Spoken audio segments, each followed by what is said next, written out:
কলকাতা পুরসভার 30 নম্বর ওয়ার্ডে এসআইআর নিয়ে ক্যাম্প করা হয়।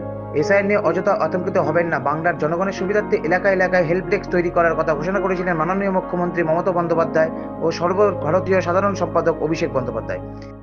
একটা সরকার আছে যে সবসময় চায় মানুষ শুধু লাইনে দাঁড়াক। আমরা নোটবন্দি থেকে শুরু করে জিএসটি সব কিছুই দেখেছি, এখন এটা দেখছি। আমাদের যেটা ডিউটি হলো মানুষের পাশে দাঁড়ানোর, যতটা সম্ভব তাদের ফর্ম ফিল আপে সাহায্য করা, লিস্ট বের করে দেওয়া, যতটা পারছি চেষ্টা করছি। কতক্ষণ পারবো বা কিছু জানি না, কিন্তু চেষ্টা করে যাব যতদূর পারবো মানুষের পাশে দাঁড়াতে।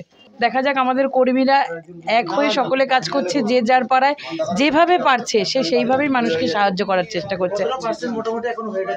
আমাদের ফর্ম দেওয়া প্রায় কমপ্লিট, ফর্ম সাবমিশন শুরু হয়েছে, কোথাও 40টা, কোথাও 45টা, 80টা, 82টা, 100টা এরকম করে ফর্ম সাবমিশন শুরু হয়েছে। আশা করি খুব তাড়াতাড়ি হয়ে যাবে। সেই মতোই কলকাতা 30 নম্বর ওয়ার্ডে মেয়র পরিষদ স্বপন সমাদ্দারের উদ্যোগে ও 30 নম্বর ওয়ার্ডের পৌরমাতা পাপিয়া ঘোষ বিশ্বাসের তত্ত্বাবধানে ও যুবনেতা অমিত শর্মার উদ্যোগে করা হলো এসআইআর ক্যাম্প।